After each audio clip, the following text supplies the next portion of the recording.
9 நிறங்களுடன் பறக்கக்கூடிய அதிசய பறவையை பற்றி தான் நாம் இன்றைக்கு பார்க்க போகிறோம். அதாவது இந்திய துணைக்கண்டத்தின் அழகான வலசை போக்கும் பறவையான நவரங்க பறவையின் சிறப்பு அம்சங்கள் மற்றது அதனுடைய உடல் வண்ண அமைப்பை பற்றி நாம் இன்றைக்கு பார்க்கலாம்.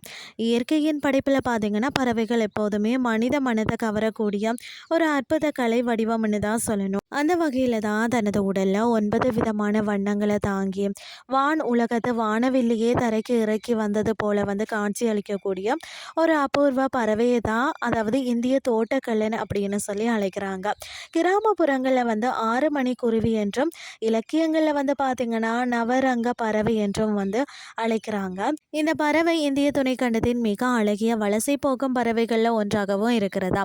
கால நேரத்தை தவறாமல் கணக்கிட்டு கூவும், அதுவும் தனித்துவமான குணமும் கண்கவர் நிறங்களும் அதை மற்ற பறவைகளிடமிருந்து வேறுபடுத்தி காட்டுகிறதுன்னே சொல்லலாம். இதனுடைய உடல்ல பச்சை, நீலம், பழுப்பு, மஞ்சள், கருப்பு, வெள்ளை, ஓரஞ்சு, இளம் சிவப்பு மற்றது கரும்பச்சை ஆகிய 9 நிறங்கள் கலந்து காணப்படுவதால் இதற்கு நவரங்க பறவை அப்படின்னு சொல்லி பெயர் வந்ததா.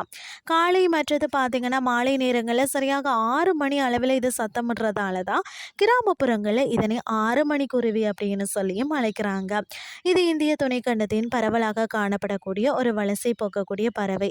பொதுவாக அடர்ந்த புதர் மற்றது இலைச்சருகுகளுக்கு இடையே தரையில் இருக்கக்கூடிய அந்த புழு பூச்சிகளை தேடி உண்ணக்கூடியது.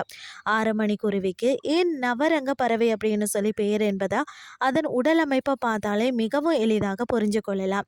இயற்கையின் ஒரு பார்த்தீங்கன்னு சொன்னால் ஒரு தூரிகை போல இதன் உடல்ல இருக்கக்கூடிய வண்ணங்கள் அத்தனை அழகாக பிரிந்து கிடக்கிறதுன்னே சொல்லலாம்.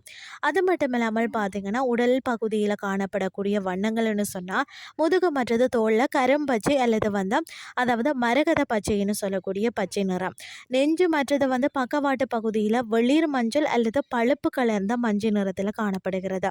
அடிவயிறு மற்றது வாலின் கீழ்ப்பகுதியில் பார்த்தீங்கன்னு சொன்னால் அடர்ந்த பிரகாசமான சிவப்பு அல்லது இளஞ்சிவப்பில் காணப்படுகிறது. இயற்கையின் மேல் பகுதியில் பார்த்தீங்கன்னு சொன்னால் பளபளப்பான மின்சார நீளமாக காணப்படுகிறது. தலைப்பகுதியில் பழுப்பு அல்லது பொன்னிற பழுப்பு நிறம் சொல்லலாம். கண்களை சுற்றியுள்ள பட்டை பார்த்தீங்கன்னா தடிமனான கருப்பு நிற கோடு. புருவம் மற்றது தொண்டை பார்த்தீங்கன்னா தூய வெள்ளை அல்லது வெளிரிய வெள்ளைன்னே சொல்லலாம். இயற்கையின் முனைகள் கரும்பச்சை கலந்த கருப்புன்னே சொல்லலாம்.